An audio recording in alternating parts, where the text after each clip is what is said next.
First time. Having a heck of a time daily with emotional flood. My spouse and I have been together just shy of 8 years. 2 young children. Something went amok in February and she came home one day and flipped life right upside down. Heard it all, where she wanted to move out. Space. I thought what the hell. Told her how I really felt about her if she was doubting it. Wept real tears. Even dropped the rings finally. Truth was trickling in. Found out she had spoken to another man, but did not know how far it had gone. Proceeded to get married in March, but my intuition would not let up. In the end, she finally trickled to me that during the time period between February and just days before our wedding, she had slept with this guy 3 times. I got the truth from her completely just a week ago. 2 weeks after our wedding, I had to smash her phone because she was still in contact with the other man. I truly believe that white knight in shining armor had her convinced that he was some kind of saint man, and only now, after much explanation of the game and what men are really like to get into a woman's pants, does she truly understand. I do see regret and remorse in her, and I know her very well. For the first 8 years she had never done anything at all like this. I admit I was not very attentive for a period of time, always stressed about bills and money and worries of life, trying to figure out how my family was going to make it and get ahead. I admit I put her feelings for some time on the back burner. I can understand the basic need for love, but she swears now that she sees exactly what this guy did by flattering her with what she wasn't getting from me. She told me that all she really wanted was just for me to love her, which I do, but wasn't always showing. Are all men love dumb and too comfortable after a while, assuming their wife knows? I'm not sure, but I think we all tend to be. The guy himself is a slime ball, played the typical moves, taking an emotionally distraught woman on online sites and flattering her for the first few conversations to gain interest, then hooking her emotions by playing off her words to act like he cared. We all know the game and what comes next. Basically, used her and played her like a fool with no regard to the fact that when she crashed, her family and world would come right down on her. We've been together since she was fairly young, so she has no real experience with how cold, calculated, divided by and cruel men can be when they're on the hunt for a good time. I understand all these things, but it's the trust and fear of being emotionally destroyed again. We are still together because I know her to be a better person than what she had done, but all I can say when someone cheats right through a marriage with you is ouch. It's probably the biggest blow one can suffer. I forgive her because I chalk it up to her living a fantasy month, believing that there's some perfect men out there, but how you tell someone who has no idea that underneath the surface all men are animals at the core. I've been reading a lot about things, and I am sure we can save this and affair-proof our marriage, like the 5 languages of love. But does anyone else feel like if they do it a second time it's over on the spot? How could anyone take someone back after twice, 3 times? I feel sorry for those people who do not believe they deserve better. Fool someone once, shame on them. Twice, shame on you. I guess I'm looking for advice. It's been almost 3 months since the last contact and our wedding. I'm supposed to be happy newly married, but I am miserable. But yet some days are good. She does love me, and I think fell back in love with me, but the hurt is there. And it's really deep. Relapsing to bad days from the pain sucks. Looking at the wedding photos hurts. The movies are the worst. Either way, I'll struggle through and give her chance. One only. I knew every lie she told me was a lie just based on my guts. Follow them. I caught her in every lie by listening to my intuition. I have my home, internet divided by phones, and her on lockdown until I can be proven wrong, and it's kept her initial urges to contact the other man in check long enough for him to easily forget about her. Be vigilante. Oh, she's not innocent by any means, but neither am I, although I never stepped out of the relationship. I treated her quite poorly at times, but I never recognized those things until all of this crap came down. I believe she started seeking an emotional connect because we were so disconnected. And the other man, once the emotions were hooked, did use the typical male predator situation to push for the good time. Hook them and lure them. We all know this is how men work until they find the girl they want to marry, correct? It's genuinely a very easy way to get a girl you never actually ever intend a future with. She's thinking rainbows and sunshine with this wonderful new man, and he's thinking, when can I get my rocks off next? I actually found a search on the computer after the first time she did it, but before the second and third time that was on Google, asking if she can fix her relationship after having cheated, meaning she wanted to. But she also knew my opinion on it, and I believe in her mind she had already messed up her life. So there was no going back, and her best chance at not being alone was to continue along the path she had mistakenly taken. I'm sure she already knew at that point that she wanted me, but I believe she thought it would never be in her mind for what had happened. I think the entire gravity of everything dawned on her when she realized this other man was never going to take the role of me for her and our children, and at that point the gravity of what she did hit her. When I confronted her, she said the crash was the hardest thing, going from an imaginary scenario to sudden reality. Remorse and grief at what she had done to us and her family. We lay in bed at night now, and we do experience memories and that heart connection. She also wears the other shoe and is very much afraid that I will not forgive her and move on, and someone else take her place in her life. We've had talks about what life is really like starting over. The 2-year woo factor, which is actually more like 6 months where you have 2 kids and baggage before the other man realizes all the kids do is cut into bonding time. The reality is every new relationship is the same once the woo is gone. So the grass is only green where you actually water it. I do think she's concluded that she wants to commit to her family, and realizes it was the biggest mistake she could have ever made. She feels regret and foolish for being played a fool and so easily misled to destroy all she had and had built at the whim that something was going to be better freely without work. I think she's more willing now to turn to me, rather than outside the marriage if there are issues. Time will tell. I am not counting on anything. I am not getting any hopes up, so that I cannot be let down if she is not truly willing to go the moral route. I'm not willing to be broken down again, and I've made my stand with this, she's aware.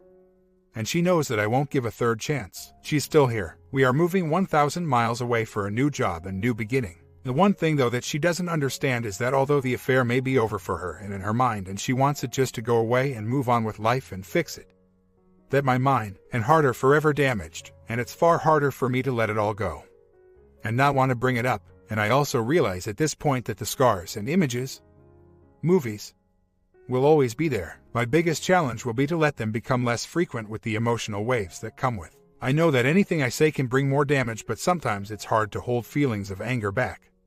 Because after all, this was the ultimate betrayal. But when I look at it after the feelings of rage vanish, and I feel sane again, I remember in my mind that there were periods where I was a monster towards her emotionally too. I do not allow her to justify this, and I do not justify my actions either. A moral wrong is a moral wrong on either end. The hard part is that we made it through everything that life could throw at us for 8 years, being 100% faithful completely to each other, only to have this crap go south right before our wedding we always wanted. Life's a real beast sometimes. I've controlled the urge to want revenge, as I know it won't benefit anything. But damn it, there's days I feel like exploding and imploding and leveling everything around me, and then 10 minutes later the rage is gone. Left with sadness, I start counting and breathing. Certain things I hear from her set me off, and other things are so comforting that I feel almost like none of this happened.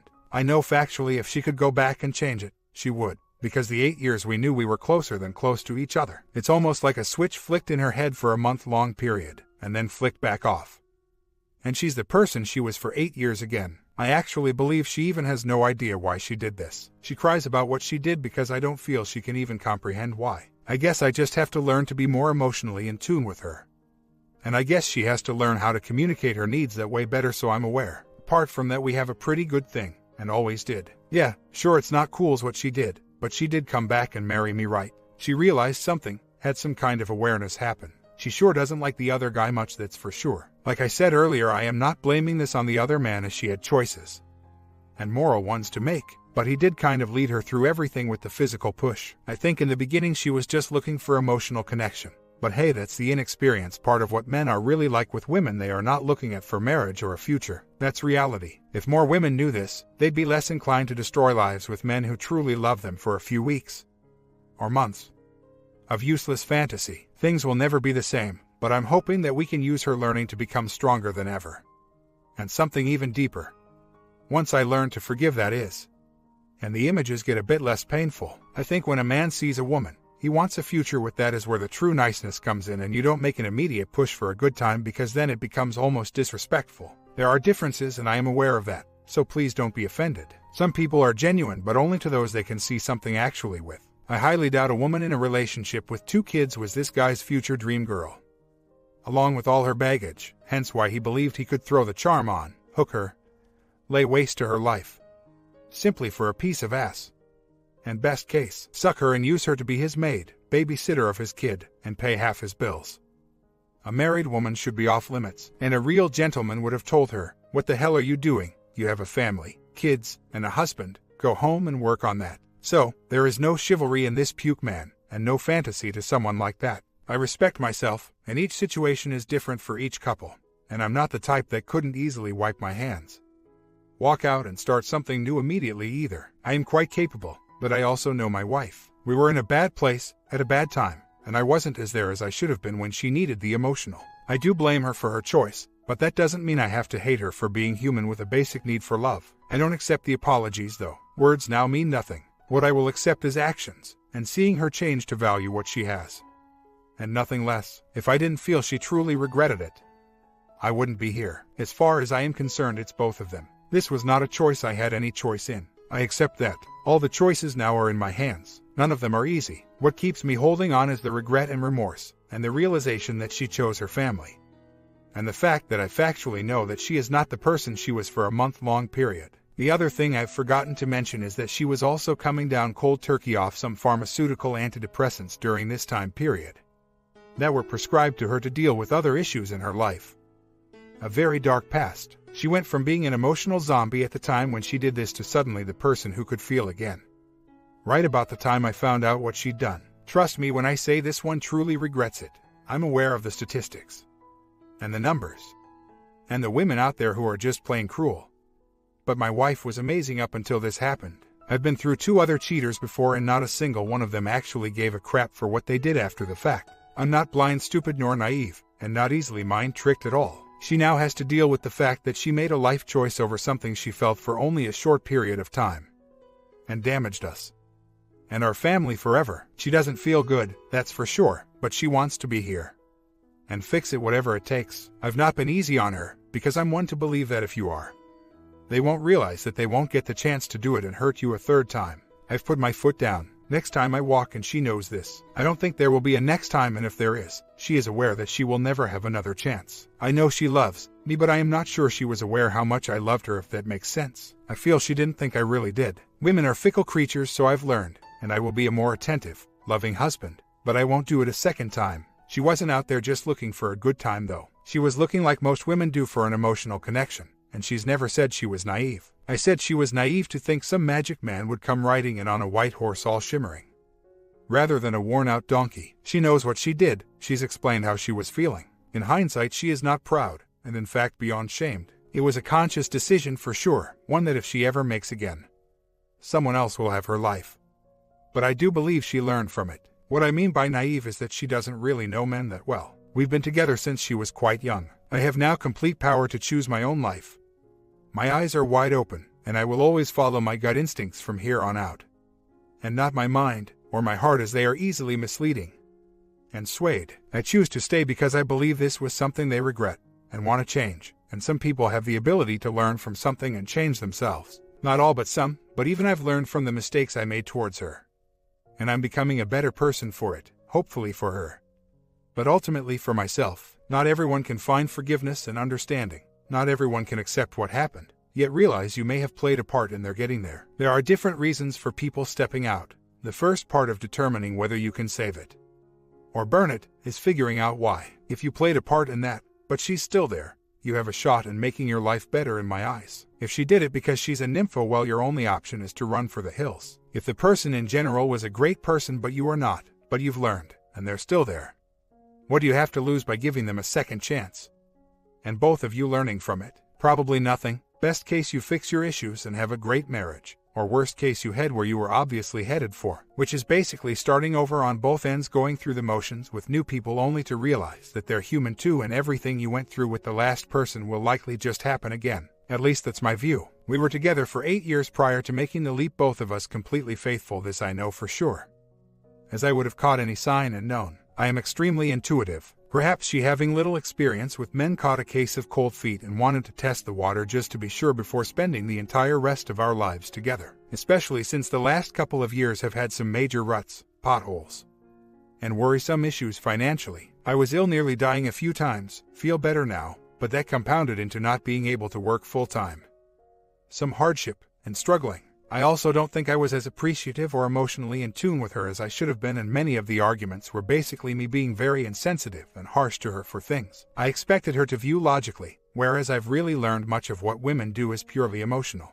Regardless, life is back on track. I feel healthier, just landed a really decent job, and outlook for my future is pretty good. I do think I can forgive her, because when I look at how I was treating her through the stress, I can see how she might pick up on an idea that I didn't love her at all anymore. Too much focus on everything but her. She came last, but only by pure blindness, and accidental oversight, and not lack of love. I didn't display any. Everyone wants to feel loved. It's no excuse to step over the line, and there is no justification to have done that instead of making other choices, like us seeking some help. But in a way, I can see how living daily with me and my insensitivity would have been confusing. In a way, I've created my own hurt. I have opened up and put my heart on my sleeve, taken the blows of anguish by hearing things I've never wanted to hear. But I do feel that she is remorseful. And certainly shamed. I think the look in my eyes alone when she told me was enough for her to never want to do this again. Overall, except this 1 month period, she's been an amazing partner. Mother, housewife, spouse, and so on. I think we just hit a rut that she felt she couldn't get out of. And I think in a way she knew she screwed up badly but learned that what she wanted was me, which is why she married me before I learned. She knew if she told me before that I would not have married her. And she would have lost the person she actually realized completed her. Everyone's situation is different. I don't blame myself for her choices. I do blame myself for making her feel lonely. However, forgiveness is easy. It's the trust that will be hard. I'm willing to give it a shot just to see. Hard as it may be, but I'm not doing so blinded with closed eyes now. I'm wide awake and always watching. Funny how your entire world can be blown apart in just one sentence. Hurt is an understatement. So I am focusing on learning what I did wrong to make me a better person, and I can only hope that she's doing the same on the inside of herself. She knows I am serious, and she also knows that I am capable of stonewalling and walking away and never looking back, as that is what I did in 2 previous relationships. She knows that right now I hold the cards to my future. She knows that nothing she says will make a difference and everything is in actions. I've said this in solid firmness. We all know our spouses better than anyone else, so I do know that she is being sincere. What she did is honestly not like her at all, and I think she's even shocked herself that she could have done it too. Today she's racking her brain to herself to even figure out why she did this. She is realizing that everything she needed was right in front of her. I'm sitting in silence watching her teach her own lesson. I'm not being a pushover, and I've told her clearly that walking away from me and starting over again is just as easy as staying and letting her fix her mess. She knows I mean it. She's making efforts and just starting to come to terms that everything from here on out is on her end to save her marriage until I feel comfortable enough to recommit any trust and serious feelings again. She says it was the biggest mistake of her life, and I have said, prove it by actions and not words. I actually think she will. I've told her that I am no longer proud of her, and she knows she is not proud of herself. And I said, make yourself proud of yourself. And then perhaps I will learn to be proud of you too again. I'm not blind, but I see enough effort and sincerity to allow me to stay. She knows that one simple sign of anything and I'll be gone. I have put my foot there and it won't budge. I will, however, be kinder, more compassionate, and more sensitive when she wants to talk, but she knows my boundaries, and I honestly doubt she will step over again, knowing now what she will lose. Too bad it took all of this for her to realize everything she always wanted was right there in front of her. See my spouse in true remorse, R mode, reading books, trying to figure out how to fix us. But I still don't know if she understands the true damage to me over this. It's like she's okay, recognized the grass was no greener. He was a piece of crap. But she wants to just move on from this and fix us. Perhaps she feels too guilty seeing me in such pain that she's blocking out things. She told me she's actually having a hard time remembering what his face looks like, but if she was to see him in person, she would recognize him. Either way, we're doing okay. I still have waves of pain that hit me 4 months later. And I try and cope, but sometimes the tears just roll. I still have a habit of asking why and still sometimes feel I am being too hard on her when I can clearly see that it's over and she's out of the fog. I just wish we could switch places inside each other for a day so she could see the true damage. It's hard to feel the same for someone you were madly in love with after such a thing, and it hurts her to know that I do love her but probably don't feel the same at all. I hope it gets easier and better, and that I can learn to love this new person I am married to, and not the one that died in my mind on D-Day. Hoping this all gets easier. I do love her, but I just wish she could be me for a day. She is doing things to fix stuff, like being closer. Completely NC, and I know this for a fact since she's been under lockdown since D-Day, did not leave my side even once. My PC is monitored, certain websites, words blocked. She's doing all she can to show me, and just finding it hard to move on. Anyone have some good tips on how I cannot be so hard on her to feed the love bank required to help her keep building back the connection to me, without me blowing it with my anger, sadness, and overall blah feeling? Curious from some of those who have had a successful R, and from a woman's perspective as well, some of the things that can reintroduce the love bank feelings and build them. I already know the affair is over, and that she will affair-proof her marriage now. So how to start all over and start a new 8 years. Just a little in limbo. My love language is physical touch, and hers is affirmation. Affirming right now vocally is a bit hard. I try, but then something hits my mind, and I feel I need to voice it. It's like the love bank gets a deposit, and then a withdrawal shortly after. I don't want to be taking withdrawals, but I can't help my feelings when they arise. I know logically filling with no withdrawals is the correct thing to do in order for love to flourish. Are there techniques to deal with the pain as it comes without expressing too much punishment for something they already regret? I know why she had affair. I wasn't very attentive due to compartmentalizing worries, stress, and other things in front of her emotional needs. It's no excuse, but I did leave her feeling very lonely for a very long time. She went into a bit of a depression, and was on antidepressants at the time, and was actually coming down off them after quitting cold turkey. Brain was a bit messed. Would she be so forgiving? I believe so now. She felt so bad she offered me a free pass to go do it back once only. I had full opportunity, and said no. For us, we've had a very, very close 8 years, never had a problem in the bedroom, bonding daily. Sometimes 2 or 3 times per day. And whatnot. It was her purely seeking emotional because I was not there mentally for some period of time. There's still no excuse for cheating, and she knows this.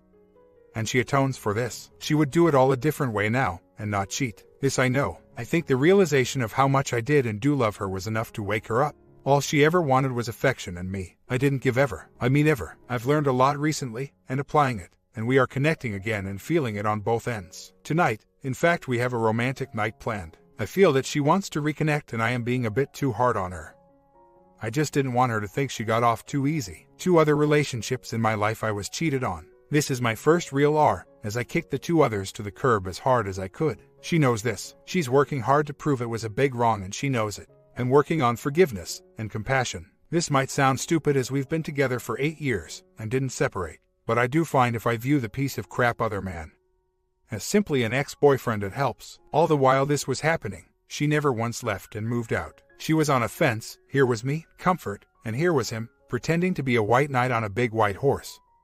But she did figure out that he just wanted a good time, while she actually just wanted someone to talk to emotionally. He got too pushy and showed his colors very quickly to my benefit. This only went on for 3 weeks. We've been together since she was really young, so she really had no idea how manipulative men can be when pushing for good time. Hard lesson, and nearly destroyed our lives for something that really didn't exist, like the movie fantasy romance. We were in a real bad rough spot, completely disconnected. I was disconnected as well, and could just as easily have had an affair at that point as well, but chose not to. There's no excuse. She acknowledges this. But people can change. I've made life mistakes before too. She does feel remorse and regret and considers it life's biggest mistake, which is honestly more than most WS can or will say. We've just been busy making plans for an actual future and learning and affair-proofing our lives now. She's done much reading, learned about the dopamine effects, the fog, how to avoid potential harmful situations. And frankly, seeing me in so much pain has reinforced her guilt to a level that I don't honestly think she's capable to recommit. See, we've always loved each other very deeply, but had been to a point where both of us thought the other one didn't love. If that makes sense. We had lost our communication over life stress, but not our actual bond. Our bond had been very strong for most of our time together. Time to rebuild stronger and pay more attention to each other on emotional levels. It was not a physical disconnect. Emotional was where it was. Financial stress, compartmentalizing. Meanwhile, some guy rode along pretending to be Mr. Perfect, at a time where she was coming down cold turkey from heavy antidepressants that were designed to help combat some of the stresses we were going through. She made poor judgment thinking this guy was being so nice. Luckily, it was short-lived, couple times, and she realized that she was and had done some serious harm, and that the grass was far browner on the outside. Hard to really explain it all. She is one of the few who has no desire to ever hurt herself, us, or our family again. She will come on here and tell you herself how crappy she feels if you wish. But see what the problem is the sadness I feel daily. I am having a hard time coping with the feeling of loss and depression, and the movies and everything crappy that gets handed to you as a BS. Life will get better as we're working towards a common goal, I am sure. But it's just tough getting through this crap, as we all know. It's just that some days the pain is harder than others. Forgiving is the easy part, but forgetting is a nightmare. She's done everything right from every piece of advice you can find online to fix and mend her marriage, other than to try to move on too quickly because her mind wants it to all vanish. Which I am sure is due to guilt and shame, but my mind isn't there yet. We're not trying to work too fast. I wish to make the deposits because going back in my head the last few years I had done nothing but withdraw from the bank. I wasn't a very loving person at all. Too many worries at the time to even have thought about her emotional needs. I do believe we are on a good path because she's been trying to feed my needs too. And we've been spending pretty much every single minute together since months ago to take the time. I just know that when she's feeling loving towards me sometimes, I am blowing it by triggering and letting loose a barrage of indignities when I should probably just shut my mouth at that time. I know it's okay to feel, but sometimes my mouth reacts before my brain thinks, and especially with all these newfound emotions. It seems I would be a fool to knock her down emotionally when she's actually showing affection. It's like I struggle to believe in my mind whether she's being sincere. Yet I know logically she is by all her actions. Her appeal was so short-lived that there wasn't a large amount of time to emotionally attach too deeply. And I know factually she's had zero contact. And just today we went to the library and got yet another book called Intimacy After Infidelity. Looks to be a good read. Last night we read Bringing the Passion Back. Each day we're reconnecting, and I don't want her mind to click saying, hey, I'm doing everything you want me to do. Yet it's not enough. The reality is she is doing everything I want her to do to prove to me, but I still feel like I am demanding the impossible of her. I'm sure I am, come to think of it. I was so adamant that if anyone ever cheated on me again, I'd never forgive them. So now it's like I expect the person who did to move heaven and earth if they want to be with me. My expectations, I believe, are actually too high when all I should be looking for is remorse, sincerity, truth, love, rekindling, and feeling her reattached to me. Today is Saturday, by far the hardest day this week. How come suddenly over 3 months later everything is boiling up so bad? I'm finding myself anxious, angry, semi-aggressive in my stance. Is it because I'm getting stronger, feeling resentment, realizing the depth of the betrayal? I still want a successful and I still love my wife, but I feel almost like she destroyed me emotionally and she gets a free pass. I guess it's not that free really. She should by now probably completely realize the toll it's taken, the agony I've been going through, and the fact that I am having a hard time looking at her the same. The loss of my respect for her and pride probably bothers her. She's not proud of herself and feeling the shame, guilt hugely. I think she feels stupid for ever doing what she did. I feel like I'm being a jerk for rubbing it in. I just wish she could crawl into my heart for 1 hour. She could see the torment in my soul, the hurt, the agony. Then I'd not have to try and verbalize something I've never felt like this before. I'm a bit bad at wordplay and tend to come off quite blunt and straight up. It's probably not a good thing. I just don't want her to feel like she would ever get away with doing this to me again, because she won't. At the same time, I want her to understand the pain and realize that the chance I am giving is actually a gift of compassion and love, and something I would give to nobody else. I do love her and wish for everything for her to work her hardest to save the family she dismantled and find that love inside her again. It's going to take some hard work on both our ends. I just need to feel I can trust enough to pull close now, rather than the instinctual push. I think we'll make it through this, but some days are harder than others. Today's one of them. At least I know there is NC, and she truly regrets it. I just wish I never had to feel all this pain for her to realize what she has. Fast forward to today. Woke up, took our daughter to school with hardly any conversation at all on a good 40-minute drive. On the way home after stopping to get us coffee, I look over and see her eyes welled right up with tears streaming down her cheeks. I didn't say anything at first but just observed. I sensed true remorse and guilt. I asked her what was wrong as we drove down the highway, and she said, I am sad. And I asked what about, half expecting a bit of nothing that really meant anything to come out of her mouth. She replied, I am sad because my life is unraveling, and I caused all of this. I looked at her and said, I guess you finally see it. She said yes and continued to silently shed tears for about the next 15 minutes. Full-blown tears. We drove in silence home, holding hands on the shift knob of our vehicle. We haven't fought, argued, or said anything wrong today to each other. A weird sense of peace in otherwise messed up situation. My wife has turned very loving. It's like a complete flip. I know she senses my hesitation. I know exactly where you're coming from. I do believe she's completely out of it now, and the realization of how much she does love me, and how horrible of an offense she committed is full weight on her now. I'm just completely gun-shy right now. It's going to take a whole lot of action. I find myself having to remind myself not to believe anything I hear yet, or allow myself to be vulnerable until I am 100% sure she is being 100% authentic.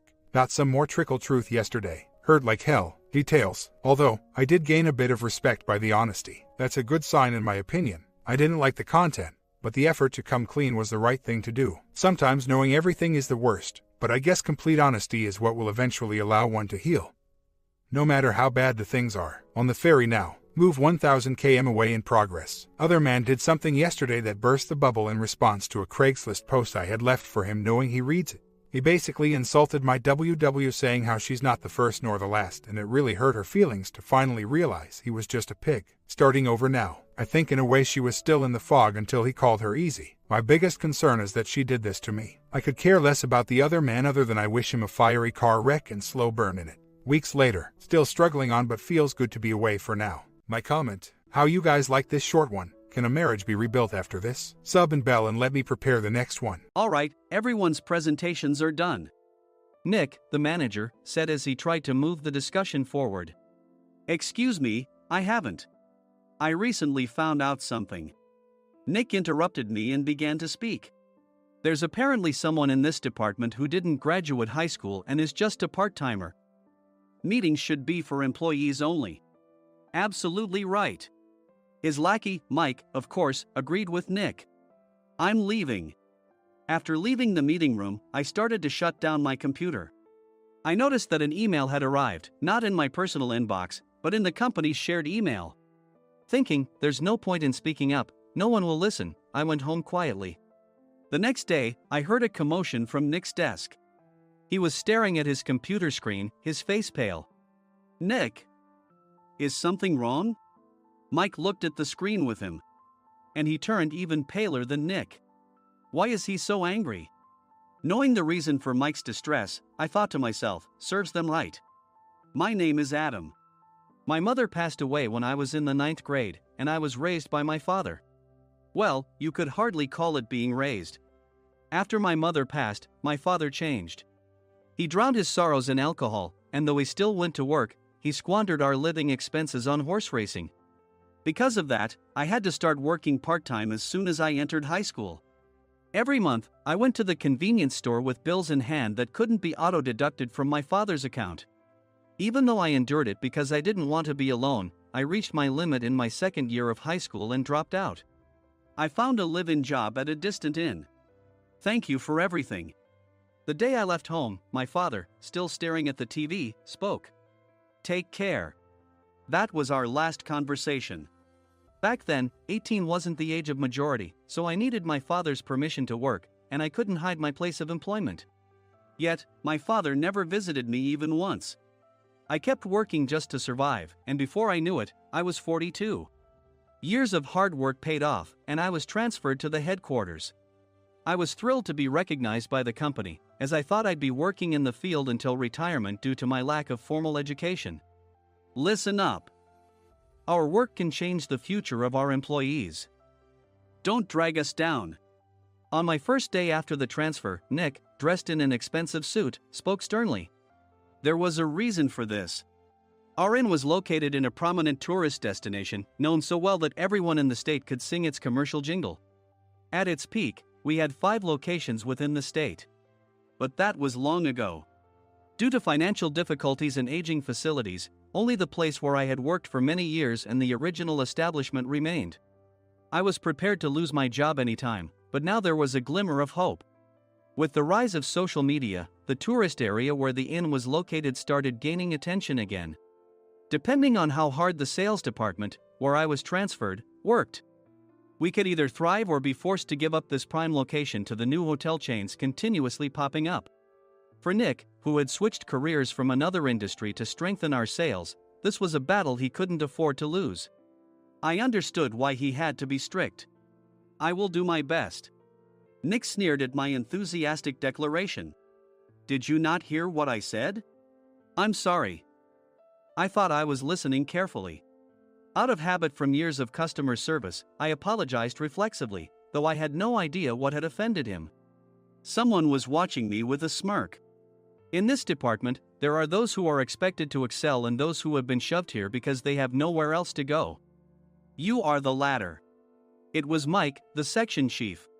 He's 7 years younger, at 35. But he was called to headquarters much earlier than I was and had been moving around within the headquarters ever since. I'm not jealous, but I can't accept that he's my boss. Graduating from a prestigious university, he has an unusually high pride and caused many problems as a newbie, making things very difficult for me when I was the front desk leader. When I found out Mike was transferred to the sales department a month before me, I was disheartened. Mike is right. With just a middle school diploma, there's not much you can do. Don't even think about achieving results. As if I didn't exist, Nick remarked, I'm thirsty. Mike eagerly ran to the coffee maker. It seems Mike is Nick's lackey. I regretted being happy about my transfer to headquarters, wishing I had stayed on site forever. Send a direct mail to every company on this list by the end of the day. Nick only assigned me tasks that even a new graduate could handle. What? There are over 1,000 companies. You want me to send to all of them by today?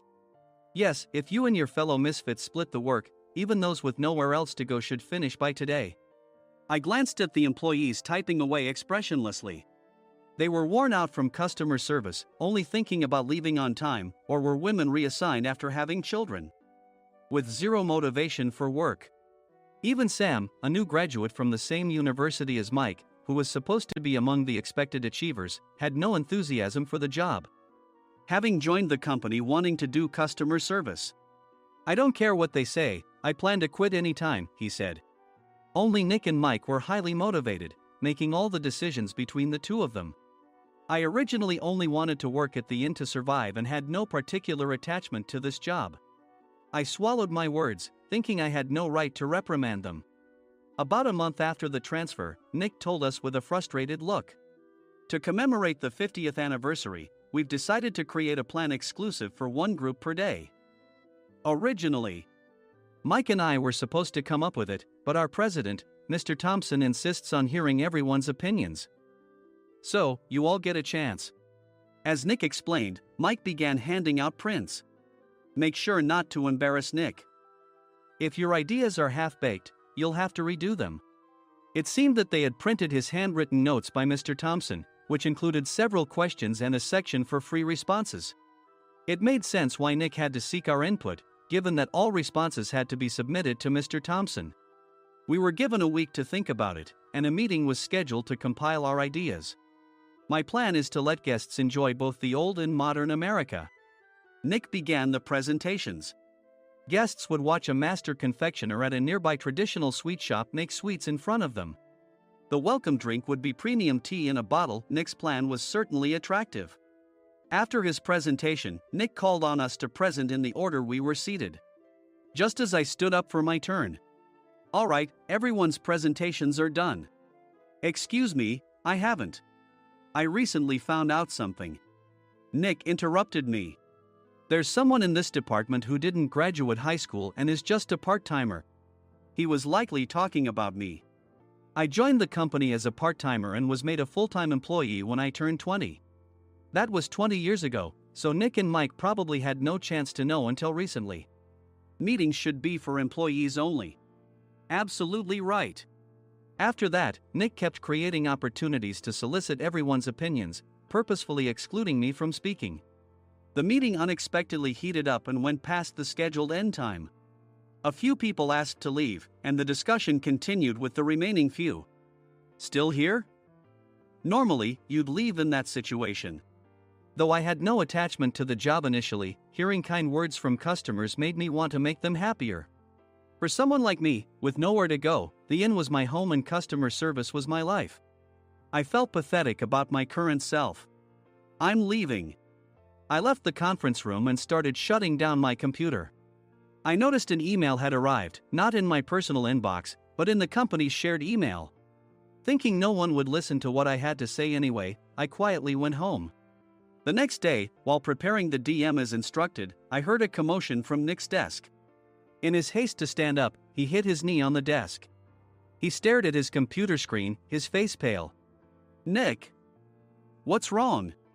Mike, thinking he should be the first to rush over, approached Nick while still wearing his coat. He peered at the screen with Nick. And he turned even paler than Nick. Why is he so angry? Who is responsible for this company? Nick, more irritated than ever, asked, and Mike answered without checking. Probably Sam. Sam wasn't there because he was attending a morning training session for new hires. Nick gave up on getting angry and returned his gaze to the screen. They were looking at an email that arrived right after the end of the working day yesterday. Apparently, no one, including me, had checked it before leaving. The email was from a large company that used us for their annual employee trips. The president and executives of that company also frequently used our services personally. President of the company, Mr. Mason himself, had declared that neither he nor his company would ever use our services again. Well, some companies cancel their employee trips or stop using our services due to financial struggles. Let's just move on. Mike kept wiping the sweat from his forehead with a handkerchief. Knowing why Mike was so agitated, I quietly watched their interaction. Do you know how much revenue we get from that company?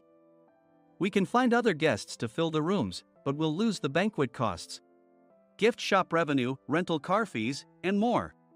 Moreover, the gifts were supposed to be prepared by the traditional confectionery shop involved in Nick's proposed plan.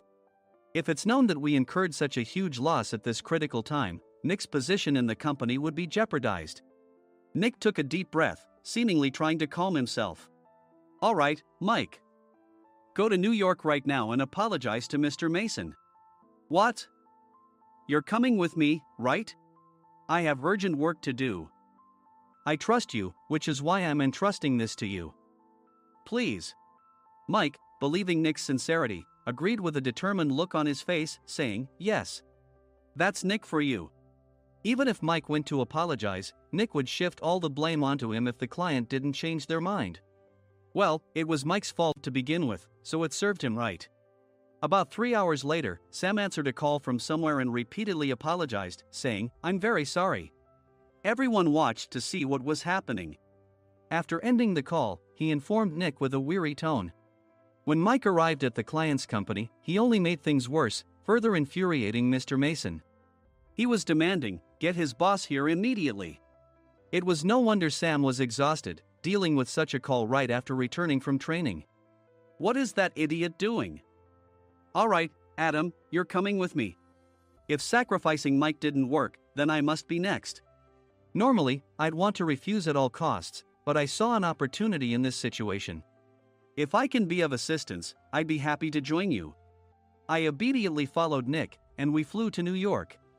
When we introduced ourselves at the reception, it became clear how serious the situation was, as the receptionist personally escorted us to the president's office. Angry voices leaked through the door, making both Nick and me uneasy. Excuse me. I'm Nick, the supervisor. I understand my subordinate has caused you trouble, and I deeply apologize. Nick, with his experience in the corporate world, knew enough to offer an apology before excuses. However, his customer service skills left much to be desired. I sighed as I saw Mike trembling like a small dog in the corner of the room. What kind of training are you giving your subordinates? Mr. Mason glared at Nick with a red face. The intensity of his gaze made even Nick take a step back. Regrettably, I joined this company only 2 years ago and was unaware of Mike's issues. I should have identified his shortcomings sooner. Indeed. I should have realized sooner. No sensible person would come to apologize and then give a lengthy presentation on the drawbacks of not using their in. Nick froze, his mouth slightly open. Suspecting the worst, I picked up the documents that had fallen to the floor. It seemed Mike hastily prepared these documents on the plane, listing the disadvantages. Disadvantage 1: if you change the venue for the company trip, employees might suspect it's for cost-cutting reasons, leading to a negative impression. Reading it aloud half-jokingly, Nick snatched the papers from my hand and checked the contents with a furious expression. Among the stack of documents was a receipt from a nearby convenience store's copy machine. I felt a pang of dread, hoping he hadn't shown the receipt as well. What do you think he said when I asked what kind of nerve he had to do this? I'm very sorry. Faced with the dire situation, Nick must have thought there was nothing left to do but apologize. In a voice smaller than I'd ever heard from him, he uttered words of apology. He said, I'm a Harvard graduate. I don't believe I said anything wrong. Mike, what have you done? Forgetting his plan to pin the blame on Mike, Nick yelled loudly, even in front of Mr. Mason. I didn't do anything wrong. You're still saying that? Look at him. Mike pointed at me with a shaking hand. I was assigned to headquarters in my 20s and now I'm a section chief. This guy only made it to headquarters at 42. Everything I've done proves I was right. So why are we losing the contract? Having said his piece, Mike collapsed to the floor. Of course. You were sent there because you had nowhere else to go.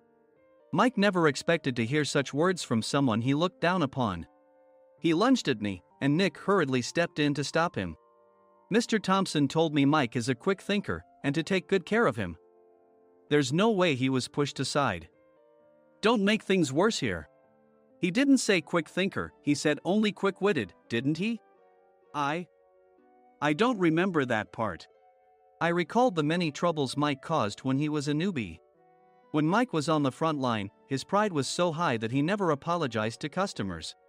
Customer service, especially in our job, doesn't work alone. It brings both good and bad situations. If the front staff or housekeepers made mistakes, or the cleaning company didn't properly clean a room, one had to apologize to the customers regardless of personal fault.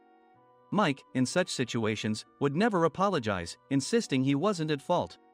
This often angered customers, and as the front desk leader, I frequently had to apologize on his behalf. He caused complaints and disrupted operations, which is why he was quickly moved to headquarters. In departments where he didn't interact directly with customers, his quick thinking was beneficial and things went well. But it seemed his flaws were starting to show. Corporate reservations are supposed to be entered into the system by the sales representative. But a quick check yesterday revealed that more than 10 items were missing from the client's reservation. The handover document clearly stated what needed to be prepared. Why didn't you enter it into the system? Why do we have to give them special treatment? Filling rooms near the banquet hall, setting up all the food in advance. Specifying the brand of wine, they're too demanding. No wonder he always angered customers, I thought, feeling a headache coming on. Grouping them in rooms near the banquet hall is for our benefit too. It makes it easier for the staff to set up beds and serve breakfast since everyone's schedule is synchronized. As for the other requests, Mr. Mason suggested them to lighten our load. I didn't know that. Nick finally seemed to realize that Mike was the one who had angered the client. What did you say to them? I just told them we wouldn't give them special treatment anymore. We shouldn't waste effort on things that don't bring in money. I was utterly exasperated at his lack of understanding of customer service. Of course, we shouldn't comply with unreasonable demands. But carrying over successful practices from past stays makes customers feel remembered and enhances their experience. Good memories encourage repeat visits. That's part of our job. I looked down at Mike, who was sitting on the floor. In our job, nothing is a waste. Mr. Thompson likely moved you to the sales department, hoping you'd finally understand this. How do you think he feels now that you've failed to meet his expectations? Mike, tears in his eyes, fled the president's office. I was amazed he still hadn't apologized. You have it tough, Adam. It's okay, we're all employees of the same company. I deeply apologize for this disrespectful incident. Especially after all the care you've shown us. If it weren't for you, Adam, I really would have stopped staying here. When I heard you were moving to the sales department, I was willing to reconsider if you handled it. Seeing us talk so amicably, Nick's face contorted. Do you two know each other? Adam's service is excellent. I always requested him specifically. Normally, we don't accept specific staff requests, but we made an exception for Mr. Mason, adjusting my shifts accordingly. He had personally stayed at our hotel just before my transfer, and during casual conversation, I mentioned, I'm moving to the sales department soon. If I hadn't told him then, things could have been much worse. Please continue to take care of us. I look forward to it. On the return flight, Nick awkwardly offered me a can of beer. It's still working hours. Of course, I had no intention of forgiving him for a single beer. Nick might try to pin everything on Mike and avoid any consequences. While pondering this, a startling fact came to light. Nick, the tea bottles for the plan have arrived. I handed Nick a bottle labeled with our inn's name. They look good. What are you talking about? These are plastic bottles. I had assumed we would use the trendy, high-end bottling tea. But what arrived were ordinary plastic bottles of tea with customized labels. The only unique aspect was the label, which had the inn's name, making it look customized. Upon further investigation, I discovered that a substantial amount of money was set to be paid to the tea company. It was priced like bottling tea. Does this plastic bottle really cost $100 each? The tea inside is specially blended for us. The extra cost is for that. Wouldn't it be better to use another tea company? Or is there a specific reason we must use this one? As Nick continued to make excuses, I showed him a printed email. I informed the tea company's president, Mr. Mitchell, that we discovered irregular payments and he confessed. He said you two were high school classmates and planned to split the extra money. That idiot. Why did he confess? That's not important. You should worry about yourself, this could turn into a police matter. Opening the bottle cap, I suggested. How about calming down with this tea? It supposedly has a relaxing effect. Nick drank the tea frantically. In the following days, decisions were made about their fates. Mike was reassigned to the General Affairs Department, with no chance of transfer or promotion, as per Mr. Thompson's orders. As for Nick, since the payment to the tea company hadn't yet been made, he narrowly avoided legal trouble. Instead, he was encouraged to leave the company, and to avoid further complications, Nick submitted his resignation. Rumor has it that connections between HR departments have made it difficult for him to find new employment. Even though it was good to have those two gone, something unexpected happened in the sales department. Everyone became motivated and united in refining the 50th anniversary plan. In the end, my plan was adopted. We collaborated with the Tourist Information Center to provide personalized guides.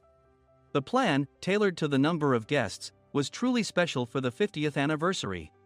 Hey, is Adam's family coming to stay? I immediately booked that special plan for my family. Sam noticed it on the reservation list and quickly picked up on it. Yes, I'm inviting my father. That's great. I might invite my parents too. I lacked the courage to face my father just as Adam. But here, with the confidence Mr. Mason praised, I felt ready. The 50th anniversary plan was a perfect opportunity to reconnect with my father. I hoped to bring back the days when we could laugh together as we once did.